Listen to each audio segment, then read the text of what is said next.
이제 우리가 4월에서 6월 절제, 인내, 재기 이 세 가지 키워드를 가지고 우리가 인도를 받고 있는데 지금 아직 이제 인내라는 부분을 가지고 좀 더 이야기를 해보려고 합니다. 그러니까 이제 우리가 뭐 교회에서 인내를 배운다 했을 때 뭐 무조건 기다려라 그런 내용 아닙니다. 또 이렇게 잘 될 거야 긍정적인 생각을 가지고 기다려라 그것도 아닙니다. 오히려 기다리는 건 내가 아니라 하나님이 지금 기다리고 계십니다. 하나님이 응답을 안 줘서 내가 지금 기다리는 것이 아니라 하나님이 우리를 택하시고 구원하시고 자녀 삼으사 우리가 하나님이 원하는 한 사람이 될 때까지 하나님은 오래 참고 기다리고 계신다는 것이죠. 그래서 우리는 그 인내라는 것을 멍하니 기다리고 앉아있으라는 것이 아니라 우리가 가야 될 학교를 가고 우리가 들어야 될 수업을 듣고 내가 해야 될 숙제를 하는 것, 이게 이제 인내에 포함된 내용인 겁니다. 그러니까 이제 아이는 빨리 이 수업이 끝났으면 좋겠죠. 빨리 이 주일학 예배가 끝나서 친구들이랑 놀고 뭐 게임도 하고 싶은데 안 끝내주니까 이제 답답한 거죠. 그래서 아이한테는 그 시간이 인내일 수 있으나 부모는 내가 빨리 철이 들길 바라는 겁니다.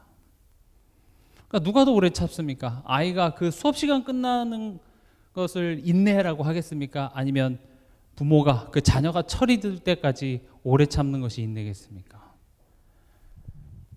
그러니까 아이는 상상할 수 없죠. 부모가 내가 태어나기 전부터 아이를 위해서 준비하고 방을 만들고 뭐 옷도 사고 여러 가지 준비를 해서 그 아이를 낳고 그 아이가 마침 이제 어린이집을 가게 되는 그날 또 초등학교를 자기 손으로 혼자 발걸음으로 가고 그리고 이제 고등학교가 되고 성이 되는 그때까지 사실은 이제 부모들이 오래 기다리는 거 아니겠습니까?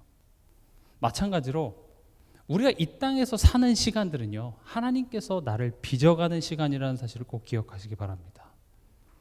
여러분들이 하나님 빨리빨리 안 해도 우리 인간은 다 가는 날이 있습니다. 다 죽습니다. 성도에게 있어서 죽음은 슬픔이 아니죠. 영원한 그 시간으로서 이제 시작이 되는 거죠. 그렇기 때문에 우리가 인내했을 때 가만히 있는 것이 아니라 또 막연히 잘 될 거라고 생각만 하고 있는 것이 아니라 오늘 내게 주어진 삶 속에서 하나님을 배워가는 겁니다. 그러니까 예수님이 승천하실 때 제자들이 가만히 하늘을 쳐다보고 있으니까 뭘 봐? 니네 약속하신 거 니네 삶으로 돌아가서 기다려. 그러니까 하나님 그럼 언제 이스라엘 회복할 겁니까? 그거 네 알 바 아니야. 하나님의 때에 할 거야. 네가 원하는 건 하나님의 때에 할 거고 내가 너의 삶을 통해서 원하는 그것을 지금 이뤄갈 거니까 너는 너의 삶으로 돌아가. 그래서 그들이 거주하는 마가 다락방에서 기도합니다. 삶으로 돌아갑니다. 아무것도 변하지 않은 현실. 그러나 그 속에서 성령이 역사하시고 이 기독교 종교를 세계로 널리 퍼뜨려서 우리 세력을 모으는 줄 알았더니 아니에요. 결국 내 안에 있는 선민사상, 유대주의 이런 것들 하나님 하나씩 깨나가는 겁니다. 내가 계획을 세우고 내 방법대로 이렇게 살아야 된다라는 것들을 하나씩 하나님이 내 안에 있는 것을 깨 가시더라는 거죠. 예루살렘, 유대, 사마리아 땅끝까지 내 증인이 된다 하니까 그래 저 광야란 저 땅을 다 굴복시켜서 내게 줄 줄 알았는데 가만히 보니까 내 안에 있는 그런 틀들을 부셔나간다는 의미였어요. 그래서 제가 식물 자라는 걸 비유했죠. 식물이 위로 자라기 전에 먼저 뿌리를 깊게 내려야 됩니다. 뿌리를 깊게 내리지 못하고 위로 성장하면 결국 무너지게 되어 있습니다. 특히 우리 대한민국의 기독교는 뭔가 이 대한민국의 경제 성장과 함께 기독교의 성장도 같이 일어났다 보니까 교회들이 뭔가 교인들이 숫자가 많아지고 막 부흥되는 그게 잘 믿는 거라고 생각하는데 절대 그렇지가 않습니다. 그 열매가 뭡니까? 기독교인들이 욕을 먹습니다.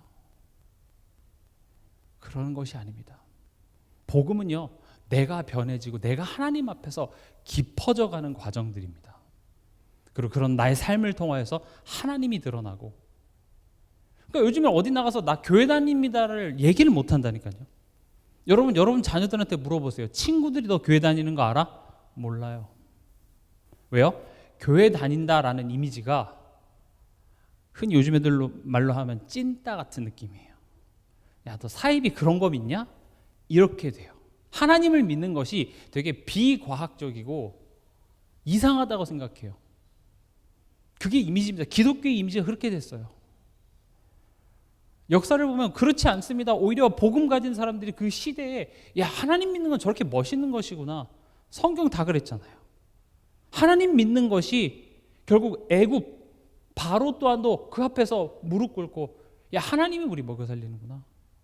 그렇게 핍박을 했지만 역사적으로 로마도 어떻게 했습니까? 그렇게 기독교, 예수 믿는 것들 잡아 죽였는데 나중에 황제가 기독교를 우리나라의 정식 종교로 인정을 합니다. 그 증거가 뭡니까? 여러분, 로마라는 이탈리아의 수도가 로마잖아요. 그 로마라는 도시 한복판에 작은 시국이 있습니다. 작은 나라가 있습니다. 그게 바티칸입니다. 거기에 뭐가 있는 줄 아십니까? 베드로 성당이 있어요. 그 로마의 한 중심에 교회가 딱 서 있다니까요. 기독교인들 그렇게 핍박하고 콜로세움에서 기독교인들 막 그 사자랑 싸우게 하고 기린이랑 싸우게 하는 그런 것들로 막 핍박했던 그 나라 한복판에, 그것도 수도 한 가운데 뭐가 세워져 있어요? 교회가 세워져 있습니다. 복음이라는 것은요, 그렇게 예수 막 그리스도 이렇게 막 외쳐서 되는 것이 아니라 내가 그리스도인으로 변화되어지는 과정 속에서 하나님이 열매를 맺으시고 그 열매를 막을 자가 없다라는 겁니다. 그래서 저는 우리의 이 신앙이 우리의 삶으로, 나 개인 한 사람의 인격으로, 삶의 선택으로 자꾸 이게 물들여지는 방향 쪽으로 여러분들이 인도받으셨으면 좋겠습니다. 그 말은 완벽하고 성인군자가 되라는 말이 아닙니다. 우리는 부족할 겁니다. 들어도 또 삶에 가서 넘어질지언정 고함만 지르는 신앙생활이 아니라 내가 깊어져 가는 겁니다. 오늘도 결국 배운다는 의미에 대해서 생각해 보시기 바랍니다. 여러분, 배운다는 게 뭐죠? 무언가를 배울 때는요, 이게 문제를 풀잖아요. 문제를 풀면 배우는 것은 내가 맞은 문제는 풀지 않아요. 왜냐? 그건 내가 잘하는 거니까요. 뭔가를 배우려면 내가 틀린 부분을 공부해야 됩니다. 틀린 부분이 드러나고 내가 모르는 부분이 드러날 때 거기서 배워지는 겁니다. 신앙에서 배운다는 것은요, 내가 삶을 살아가면서 하나님 못 믿는 부분들이 어떤 문제로서 내 삶에 드러나요. 그게 배우는 시간입니다. 근데 저는 많은 학생들도 수학 문제 몇 번 이렇게 풀어서 계속 틀리니까 수학은 나랑 안 맞아. 그걸 보고 수포자 이렇게 얘기합니다. 수학 포기해요. 영포자, 영어를 포기한 겁니다. 몇 번 해보니까 못 따라가겠거든. 그럼 절대 못 배웁니다. 여러분들이 혹 이 신앙을 포기하는 사람들이 있습니다. 믿음 안에서 깊어지는 걸 포기하는 사람들이 있습니다. 아는 문제만 풀고. 그러다 보니까 실력이 늘질 않습니다. 저는 그런 나의 자세를 좀 돌아보고, 그래, 예수를 믿으면 산다라는 것은 그렇게 그냥 교회 일주일에 한 번 그럴싸하게 옷 갖춰 입고 와서 그리스도하고 헌금 내고 그냥 내가 할 만한 것들 하고 다시 이제 내 삶 돌아가서 살다가 또 하나님 복 주십사 오는, 그게 저는 신앙생활이라고 여러분들이 착각하지 않으셨으면 좋겠습니다. 그리고 또 하나님이 여러분들 그렇게 적당히 살려고 내버려 둘 것 같았으면 그럼 내가 애초에 너 구원도 안 했어. 그겁니다. 내가 너 그렇게 살려고 내가 네 낳은 줄 알아? 내가 네 그렇게 살려고 너 두드려 패서 학교 보낸 줄 알아? 아니잖아요. 초등학교 5학년짜리 엄마한테 와서 엄마 나 이제부터 내가 배민을 뛸게. 안 됩니다. 내가 투잡 쓰리잡 뛰는 한이 있어도 네 공부시킬 거지, 너가 지금 공부해야 될 시간에 나가서 딴 거 하지 마. 근데 우린 그런 이야기를 하는 게 싫어요. 왜냐면 배우는 건 힘들거든요. 내가 해야 될 공부, 내가 해야 될 숙제. 지금 오늘 말씀드릴 내용은 내가 해야 될 숙제가 뭐냐? 그게 가정이라고 얘기합니다. 가정에서 아내들아, 남편들아, 이게 지금 내가 해야 될 숙제예요. 근데 어떻습니까? 어려워요. 힘들어요. 누군가는요, 이런 이야기가 긁힌다니까요. 그러니까 나름 그래도 우리 가정은 둘 다 교회 잘 나오고 하면 그런 이야기면 아멘 될 수 있습니다. 맞아, 그래야지 하는데, 만약에 내가 남편과 별로 사이가 좋지 않고 내 남편이 유독 좀 이상한 그런 남편, 그 남편 때문에 내가 힘들다, 그럼 이런 이야기가 참 은혜가 되지 않습니다. 또 뭐 자녀들아, 부모들아 이런 얘기를 할 때도 뭐 우리 후대들을 어떻게 해야 된다 이런 얘기를 할 때 아니 내 자녀가 잘하고 있으면 아멘이 되죠. 근데 그러지 못하는 걸 보면은요 속상합니다. 듣기가 싫습니다. 근데 그게 우리가 지금 배워야 될 부분인 겁니다. 너 이거 숙제해놔. 그리고 나갔다 들어왔는데 얘가 갑자기 설거지를 해놔요. 엄마 집안 꼴이 이게 뭐야 하면서 엄마 내가 설거지를 할 테니까 엄마는 내 숙제를 해줘. 그런 법은 없습니다. 하나님 내가 하나님을 기쁘시게 하는 일을 하겠습니다. 하나님이 내 가정 알아서 처리해 주세요. 그런 법 없습니다. 하나님이 지금 하나님의 하실 일을 능력이 부족해서 힘이 부족해서 너가 나 기쁘게 해주면 내가 너 거 해줄게. 우린 예전에 그걸 이면계약이라고 불렀죠. 맞습니까? 내가 해야 될 일이 있는 겁니다. 그것도 일이 아닙니다. 그 속에서 배우는 겁니다. 하나님을 경외한다는 것이 무엇인지, 예수님을 믿는다는 게 무엇인지, 아 그렇구나. 이 작은 이 가정이라는 관계 속에서도 내 마음대로 되는 게 없구나. 내가 배 아파서 내가 낳은 자식인데도 이거 내 마음대로 되지 않는 거구나. 이런 것들 속에서 내가 열심히 일해서 돈을 벌었지만 그 경제 또한도 내 마음대로 되는 것이 아니구나. 그 삶 속에서 하나님의 주권과 나의 연약함을 배워 난 은혜 없이 살아갈 수 없구나. 이런 것들을 배워가는 게 삶입니다. 힘들죠. 그래서 오늘 본문에 나왔듯이 그 예수를 그래서 힘입어야 합니다.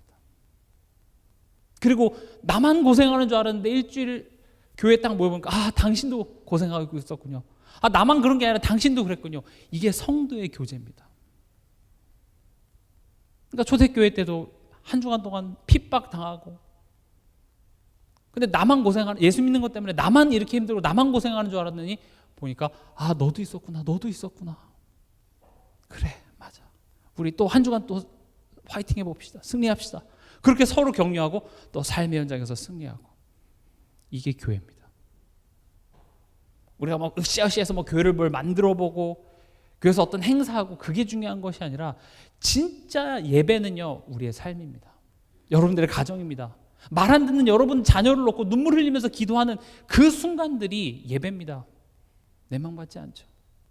너무 속상한 그런 현실 앞에서 하나님의 뜻이 무엇인지 내가 간절히 간구하는 그런 시간들.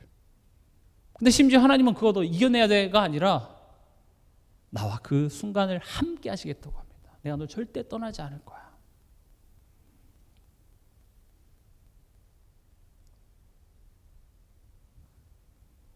갈라디아서 우리가 잘 아는 2장 20절에 보면 첫 번째 부분은 잘 압니다. 내가 예수와 함께 십자가 못 박혀 죽었다. 근데 중요한 파트는 두 번째입니다. 첫 번째도 물론 중요하지만 이제 내가 육체 가운데 사는 것은 나를 사랑하사 나를 위하여 자기 자신을 버리신 하나님의 아들을 믿는 믿음 안에서 사는 것이라.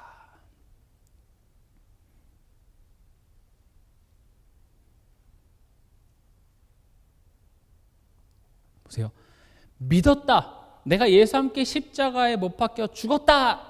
이렇게 믿고 끝나는 게 아니라 이제 뭐가 시작됩니까? 사는 것이 시작이 됩니다. 믿으면 됩니다. 예수는 그리스도 고백하면 됩니다가 끝이 아니라 고백하고 그 믿음을 가지고 살아가는 것이 본게임입니다. 그래서 믿음이라는 것은요 한 번의 고백이 아닙니다. 사는 겁니다. 이렇게 예화를 들면 여러분들이 이해가 빠르실 것 같아요. 연애와 결혼의 차이 잘 아시죠? 대부분이 결혼하셨으니까. 연애할 때는 어떻습니까? 내가 멋있게 차려입고 나의 가장 150%의 모습을 가지고 나오죠. 그러니까 딱 이렇게 연애했을 때 보면 이게 이 사람의 최선이구나 이렇게 보시면 됩니다. 더 좋아질 수 없어요. 그리고 최선을 다해서 나의 최고의 모습을 보여주고 어떻게 해요? 이제 다시 내 방으로 돌아오는 거예요. 그러니까 이제 그런 영상 같은 거 요즘에 많이 나오는데 이제 데이트하고 집에 가자마자 허리띠 푸르는 거죠. 이제 배가 나오고 데이트할 때 이렇게 꽉 조이는 옷 때문에 밥 많이 못 먹었는데 딱 풀고 어떻게 해요? 밥 비비는 거죠. 밥 먹고 라면 끓이고 그리고 배에 가스 찼으니까 이제 가스 좀 내보내고 근데 어떻습니까? 결혼은 이제 그걸 사는 거죠. 그걸 마주하는 거예요. 상대방의 연약한 부분, 더러운 부분, 그걸 마주하면서 살아가는 겁니다. 그러니까 TV에서도 연애 프로그램과 결혼 프로그램은 굉장히 이렇게 색채부터가 다릅니다. 연애 프로그램 막 이렇게 핑크핑크하고 막 반짝반짝거리고 막 뽀샤시해요. 근데 결혼 프로그램은 어때요? 주름까지 다 보여요. 이혼 숙녀 막 이런 거 있잖아요. 보기도 싫고 막 징글징글한데 또 이게 자꾸 또 보게 되고 분위기가 다른 것이죠. 근데 성경은 우리의 신앙을 예수님과 연애하는 거야 이렇게 얘기 안 했습니다. 뭐라고 얘기합니까? 신랑 되신 예수님과 신부된 성도의 결혼, 연합 이렇게 얘기합니다.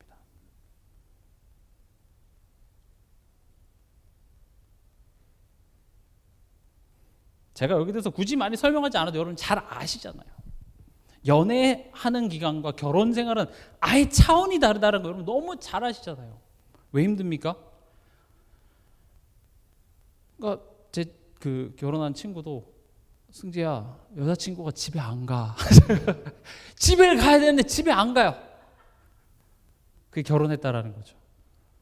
나는 원래 연애하고 집에 와서 내가 내 게임도 하고 내 생활, 내 공간이 있는데 내 공간이 없어.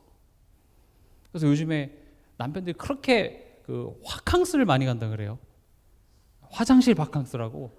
남편이 화장실에 들어가면 나오지 않는데 그리고 그렇게 분리수거를 열심히 한다고. 그래서 분리수거장에 가면 남편들끼리 거기서 뭐 핸드폰도 하고 뭐 그렇게 한다고 하더라고요. 내 공간이 없어. 그러니까 연애할 때 그 생각을 하면 이 결혼 생각 너무 불행합니다. 근데 결혼이라는 건 뭡니까? 하나가 되는 거잖아요. 내가 바뀌어야 되는 겁니다. 내 삶이 아니라 이제 가정의 삶이라는 것을 받아들이고 인정하는 게 이게 참 쉽지 않습니다. 그러니까 예수님과 결혼했다라는 것은 이제 총각 처녀 때의 내가 아니라 이젠 신랑 되신 예수님과 신부된 내가 이제 새로운 삶이 시작됐다. 지금 이걸 이야기를 하는 겁니다. 믿음으로 산다라는 것은 그런 변화들이 있는 겁니다. 그러니까 지금까지 내가 살아왔던 그런 패턴, 습관 이걸 바꾸려고 하니까 힘들죠. 그러니까 앞에 이제 내가 예수와 함께 십자가에 못 박혔나니 나 이제 죽었어. 이제 이런 이야기 한 번 하면 하나님이 그래 그게 복음의 핵심이야. 너 그거 붙잡았구나. 그러면 하나님 복 주시고 끝날 줄 알았는데 아닌 거예요. 이제는 그 믿음 안에서 사는 것이라.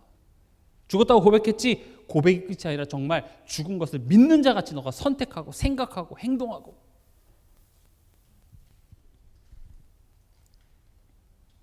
그럼 믿음 안에서 산다는 것 이건 뭘까요? 십자가 목걸이 하고 일주일에 한 번 교회 가고 누가 종교 뭐예요? 물어보면 기독교하고 이렇게 말하는 게 믿음 안에서 사는 겁니까? 오늘 우리가 읽었던 골로새서 3장 17절에 뭐라고 되어 있습니까? 무엇을 하든지 말에나 일에나 다 주 예수 이름으로 하고 그를 힘입어 하나님 아버지께 감사하랍니다.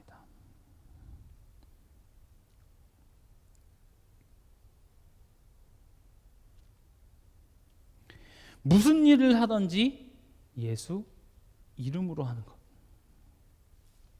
그리고 그를 힘입어 하나님께 감사하는 것. 뭐 처음 들어보는 말 아니잖아요. 그래 모든 일을 하든지 예수 힘입어서 해야 되고 하나님께 감사하고 여기에 불만 없죠. 다 동의합니다. 근데 여기에서 말하는 그 무슨 일에 대해서 성경은 꽤나 구체적으로 얘기하는데 그게 오늘 남편들아, 아내들아, 자녀들아 이렇게 되는 겁니다. 보세요. 지금 무슨 일을 하든지는 상황입니다. 어떤 상황이든지 여기서 말에나 일에나라는 말은 말과 행동을 의미합니다.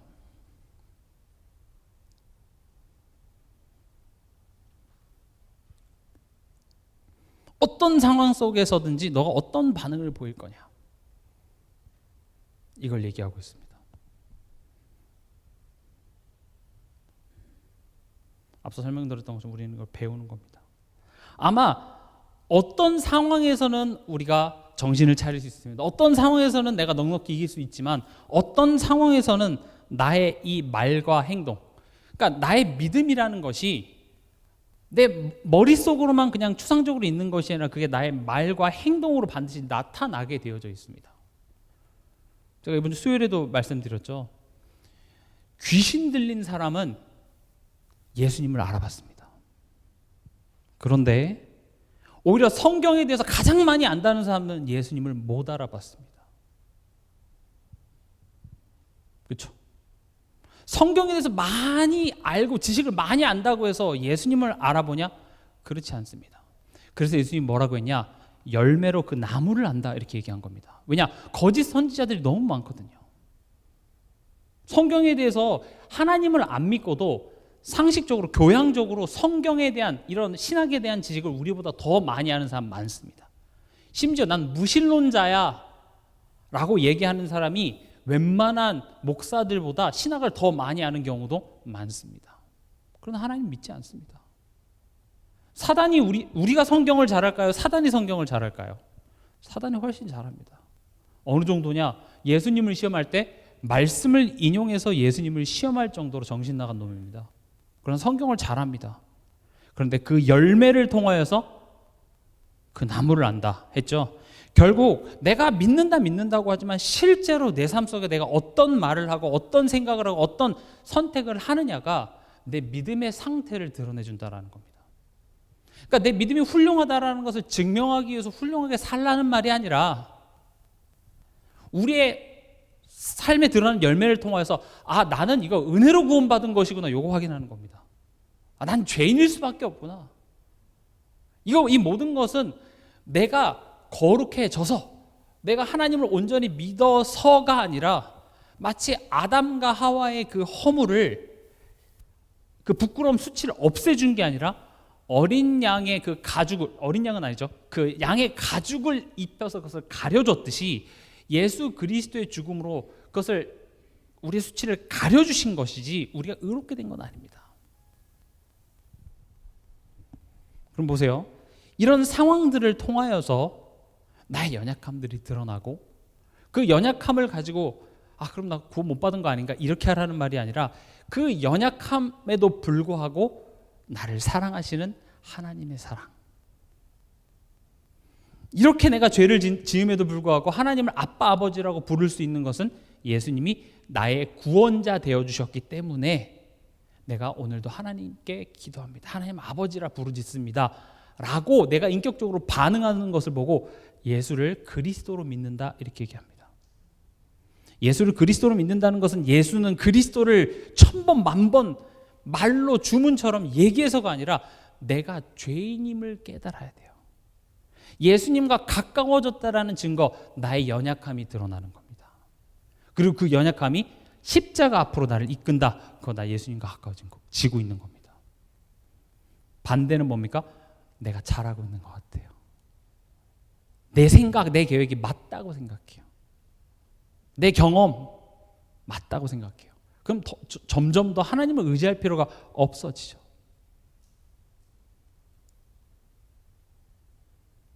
우린 배우는 겁니다. 오늘 우리가 읽었던 골로새서 3장 17절에서 보면 무엇을 하든지 말에나 일에나 다 주 예수 이름으로 하고 그를 힘입어 하나님 아버지께 감사하라. 여기서 딱 끝나면 좋아요. 그렇지, 감사해야지. 그리고 뭐가 등장하는 겁니까? 아내들아가 등장합니다. 이제 여기서부터 긁히는 겁니다. 우리 부부는 꽤 괜찮아요 하면 아멘 된다니까요. 맞아, 그렇지, 되는데 아내들아 밥을 잘 차려줘라. 요건 할 수 있어. 근데 남편에게 복종하라가 들어가니까 이게 쉽지 않은 겁니다. 심지어 만약에 내 남편이 정말 존경할 만하고 정말 정말 훌륭한 남편이다라고 인정이 되면 복종을 하면 네, 아멘이 되는데 어떤 분들에게 있어서는 때론 남편이 사람이기 때문에 실수할 수도 있고 연약한 부분들이 있을 수 있잖아요. 그런 것들이 보일 때 거기에 복종하라, 이건 아멘이 안 됩니다. 어떻게 해야 됩니까? 그렇죠? 뭐 때로는 그러면 예를 들어서 남편이 너 교회 가지 마라는 말에 그럼 복종해야 된다는 말입니까? 남편의 말 복종하려며 남편이 저 편의점에 가서 물건 좀 훔쳐와. 아, 성경에 아내들은 남편이 복종하라 그랬지? 그래서 훔쳐오는 게 맞습니까? 뭐 어디까지 복종하고 어디까지 말 듣지 말아야 됩니까? 헷갈릴 수 있습니다.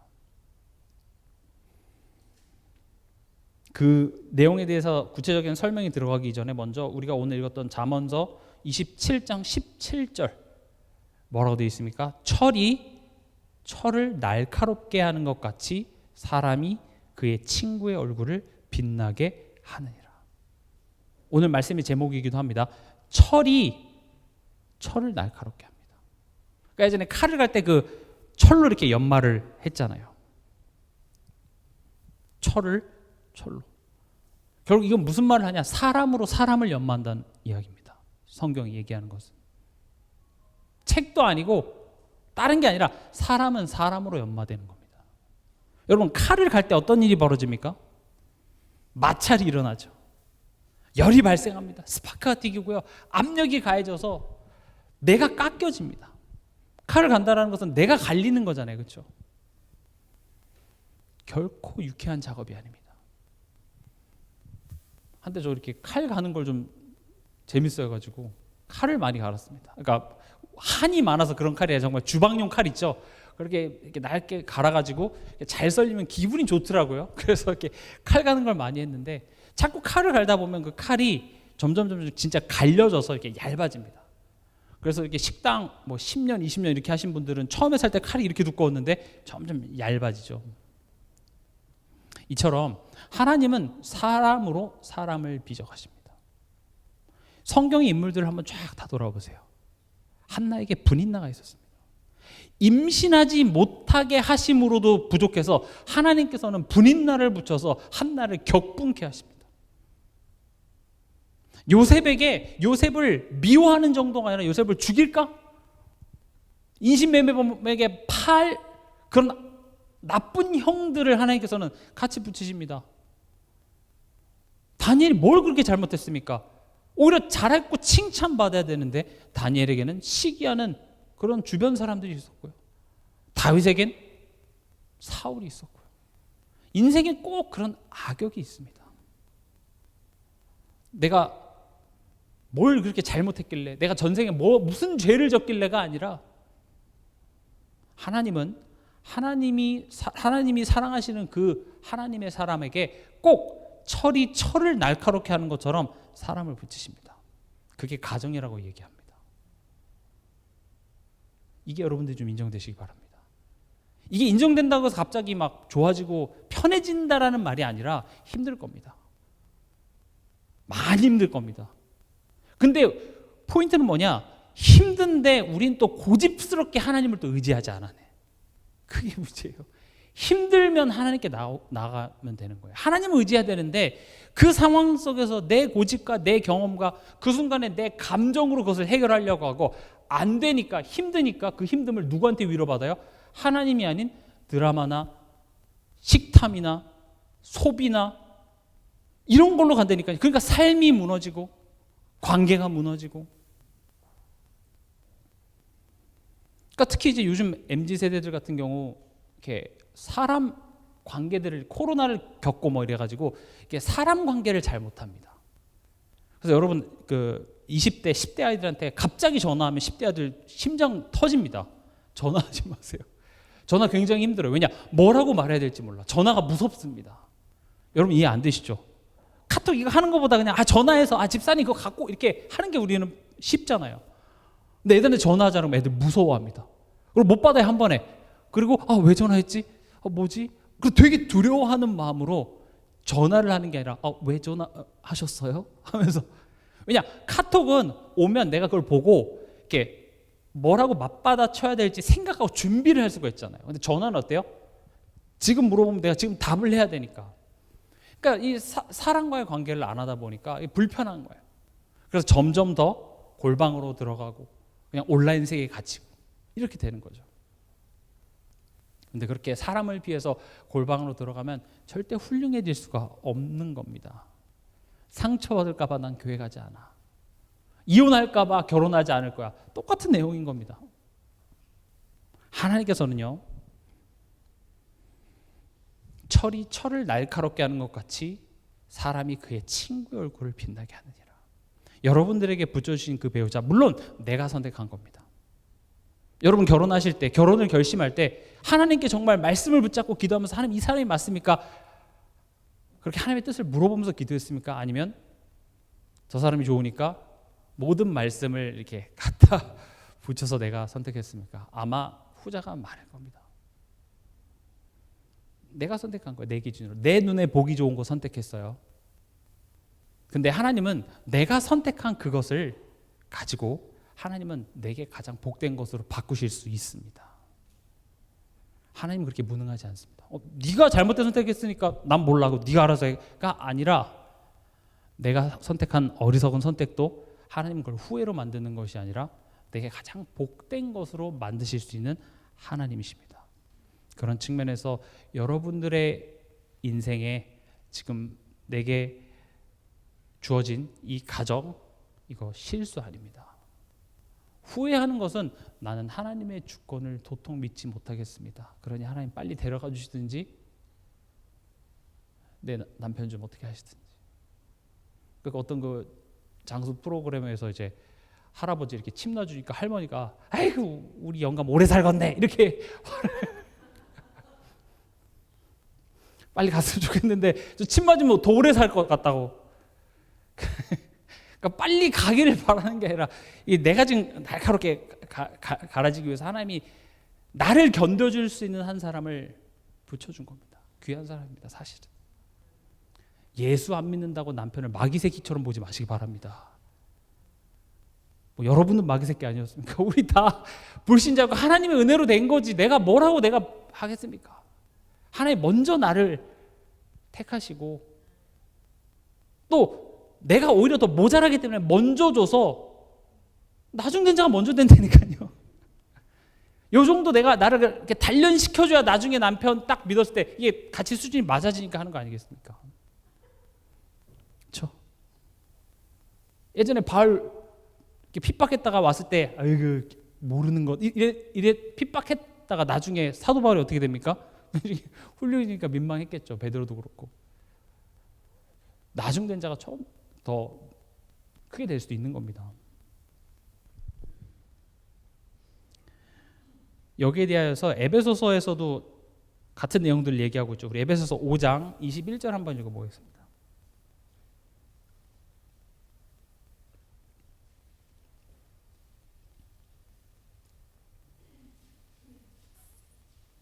에베소서 5장 21절. 이 부분이 되게 중요합니다. 아내들아 남편들아 이야기하기 전에 에베소서 5장 21절부터 우리가 이해돼야 됩니다. 같이 읽겠습니다.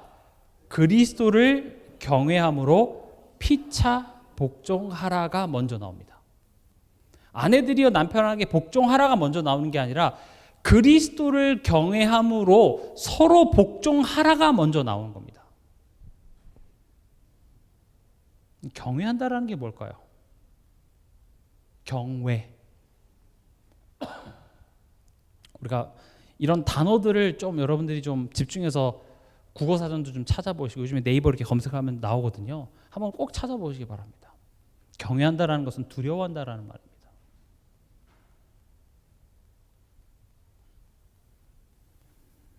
그래서 저는 우리가 신앙생활에 있어서 세상을 두려워하고 사단을 두려워할 필요 없습니다.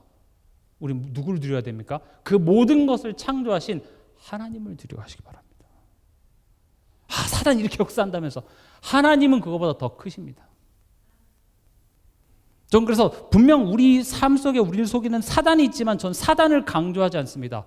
그리스도를 강조합니다. 하나님의 통치를 강조하십니다. 왕 대신 참 왕 대신 그 하나님이 나와 함께 하시는데 왜 자꾸 사단을 두려워합니까? 불신자들은 두려워야 되겠죠. 불신자들에게는 사단에 대해서 이야기해 줘야 됩니다. 영적 사실을 모르니까요. 그러나 신자된 우리에게 있어서는 나에게 힘들고 어렵고 나를 공격하는 거 다 사단 새끼라고 하지 마시고요. 하나님의 통치가 더 큽니다. 그럼 보세요. 하나님을 두려워한다라는 말이 막 그 목숨의 위협을 받아서 벌벌벌 떨라는 말이 아니라 두 가지 측면으로 이해하면 좋습니다. 하나님의 위대하심. 그러니까 제가 이런 걸 느꼈던 적이 그 미국의 라스베가스 가는 길에 보면은 그 그랜드 캐년이라고 있습니다. 큰 그 협곡이 있는데 거기에 딱 갔는데 정말 숨을 못 쉴 정도로 그 압도적인 자연 풍경 앞에서 경외심이 들더라고요. 와. 또 미국에 그런 국립공원들이 있는데 그런 국립공원들 가면은요 정말 입이 그냥 떡 벌어집니다. 숨도 안 쉬어질 정도로 너무 그 압도적임에 깜짝 놀라죠. 최근에 그 인류가 이제 달 한번 갔다 왔어. 이렇게 달 뒤 돌고 왔는데 거기에서 나는 하나님을 안 믿는데 여기에서 지구를 내려다보면서 나는 하나님을 안 믿을 수가 없다 이런 얘기를 하더라고요. 내가 그 지구 안에서 그 조금 지구 안에서 엎치락뒤치락했던 그게 사실은 여기 나와서 이렇게 바라보니까 이건 하나님이 있을 수밖에 없다라고 고백을 하더라고요. 그러니까 하나님의 거룩하심, 그 끝없는 사랑, 이 우주, 이 모든 것을 다스리는 그 위엄 앞에 내 존재 딱 보니까 쉽게 말하면 거룩한 떨림입니다.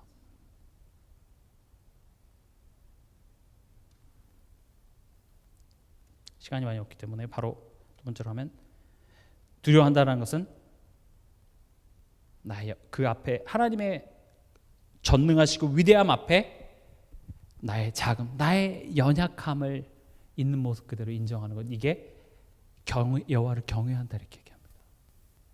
하나님의 그 주권과 통치 속에 너무나도 연약하고 내 자존심, 내 어떤 사회적 가면 다 내려놓고 저는 주님 은혜 없이 아무것도 아닙니다.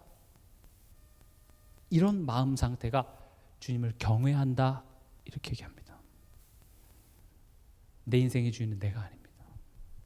그럼 보세요. 가정을 이야기하면서 뭐라고 얘기했어요? 21절에 다시 보면 그리스도를 경외함으로 피차 복종하라. 복종이 먼저가 아니라 뭐가 먼저입니까? 그리스도를 경외함입니다. 남편에게 복종하라, 아내에게 사랑하라 얘기가 나오기 전에 그리스도를 경외함이 먼저입니다. 이따 뒤에서 주 안에서가 나옵니다. 주 안에서 부모에게 순종하라. 이 주 안에서라는 말, 여호와를 경외함으로 이게 강조점입니다. 이 부분이 서지 않으면 아까 제가 앞서 설명드렸던 것처럼 어디까지 남편에게 복종을 해야 돼요? 그렇잖아요. 예를 들어서 남편이 맨날 알코올 중독인 남편이 있어요. 그럼 남편이 술 사달라는 그 말에 복종하고 안주 내와 그럼 안주 하는 게 내가 지금 잘하는 겁니까? 아니라니까요. 남편의 말에 순종하는 것이 아니라 우리는 하나님께 순종하는 겁니다. 남편이 훌륭해서 남편이 완벽해서 복종하라는 말이 아니라 예수 그리스도께서 내 인생의 주인이심을 믿는 그 속에서 우리는 하나님이 내게 허락하신 철을 날카롭게 만드는 그것을 여러분들이 떠올리면서 가는 것이죠. 이게 기본이 돼야 됩니다. 그리스도를 경외함. 여러분들은 그리스도를 경외하십니까? 우리의 삶의 현실을 통해서 하나님의 위대하심과 그 속에서 아무것도 아닌 나의 모습이 자꾸 발견되어지는 거, 그게 복 있는 사람입니다. 심령이 가난한 자는 복이 있다. 하나님 왜 이렇게 내 마음대로 안 됩니까? 그게 복이라고요. 내 마음대로 안 되죠. 그게 지금 인생을 잘 보고 있는 겁니다. 뭔가 내 마음대로 요즘에 이렇게 유튜브나 책, 서점 이런 데 가면 40대 해야 될 것도 50대 해야 할 것도 이것만 하면 부자 될 수 있고 그런 얘기들 나오잖아요. 세상은요. 이렇게만 하면 행복하고 이렇게만 하면 잘 될 거라고 뭔가 방법이 있을 거라고 얘기하는데 그렇지 않습니다. 그 사람들 다 얻어 걸린 거예요. 그래서 그리스도를 경외함을 이걸 배워가는 겁니다.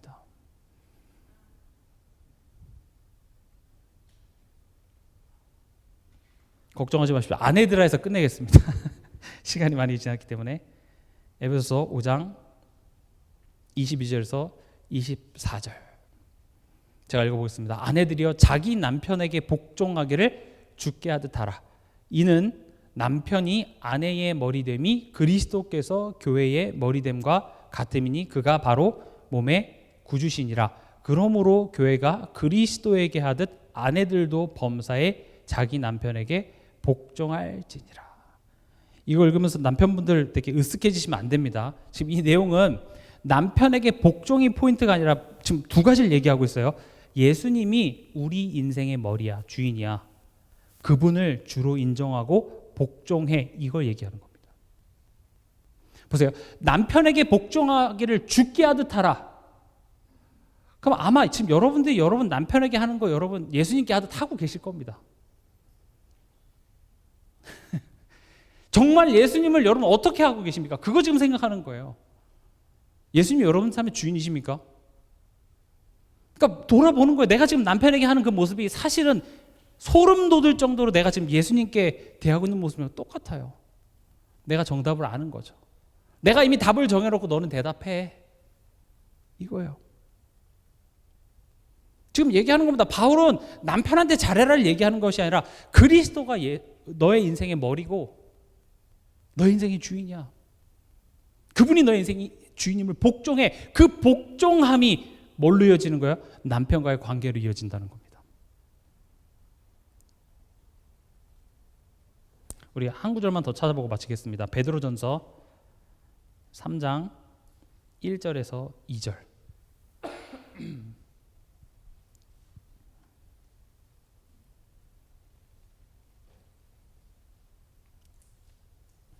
베드로전서 3장 1절에서 2절 같이 읽겠습니다.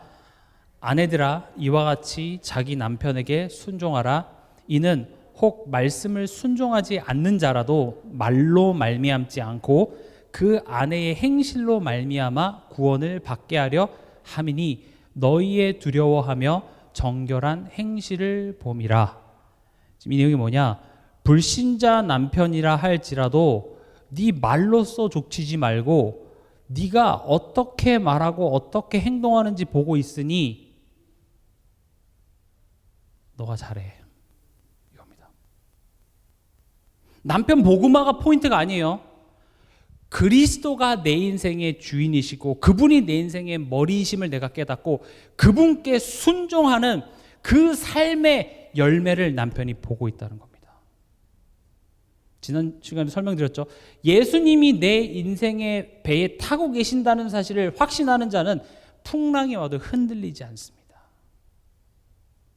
대부분 우리 그러지 않습니까? 내가 불안하니까 남편을 족치지 않습니까? 빨리 해야 되고 내가 불안해서 그래요. 내가 막 내 자녀에 대해서 막 하는 거 사실 내가 불안한 겁니다. 내 마음 편하고자 하는 겁니다. 근데 내가 내 인생의 참 주인이심을 예수님으로 정말로 내가 인정하면 인정할수록 이게 삶 속에서 열매로 뭔가 다름으로 나타나지게 돼 있고 그것이 내 남편에게 여기 나와 있잖아요. 혹 말씀을 순종하지 않는 자라도 말로 말미암지 않고 그 아내의 행실로 말미암아 구원을 받게 하려 함이니 너희의 두려워하며 정결한 행실을 봄이라. 어쩌면 난 말로만 하고 있지 않았습니까? 정말로 내 삶 속에서 예수를 믿는 믿음으로 살아가고 있었습니까? 아니면 똑같이 하나님 안 믿는 사람들처럼 눈에 보이고 여러 가지 현실 앞에서 내 감정 주체하지 못해서 감정을 내가 섬기면서 살았습니까? 가정복음화는 두 번째라니까요. 가정복음화는 하나님이 이뤄가십니다. 포인트는 지금 이 남편을 전도의 대상자로 보기 전에 나를 배우게 하시기 위해서 하나님이 내게 허락하신 한 사람일 뿐입니다. 나쁜 사람이 아니라 나를 단련하시기 위해서 내게 맺어주신 사람이에요. 말씀 뵙겠습니다. 철이 철을 날카롭게 하는 것 같이 이번 한 주간 혹 여러분을 좀 힘들게 하는 사람이 있을 수도 있습니다. 이 말씀 듣고 그래 맞아 하고 집에 돌아가자마자 남편이 또는 자녀가 말로 했는데 그 말이 나를 막 힘들게 할 수도 있습니다만은 그래서 우리 신보는 서로의 약점을 너무 잘 알기 때문에 너는 하면서 그 상대방의 약점을 서로 찌르죠. 그렇게 가지 마시고 철이 철을 날카롭게 하는 것 같지. 그렇구나. 하나님이 지금 이것을 통해서 나를 지금 배우게 하시는 거야. 그리스도를 경외한다라는 것. 이런 내용들 여러분들이 묵상하시면서 이번 한 주간도 이 신앙의 깊이가 더해지는 그런 한 주간 되시길 주님의 이름으로 축원합니다.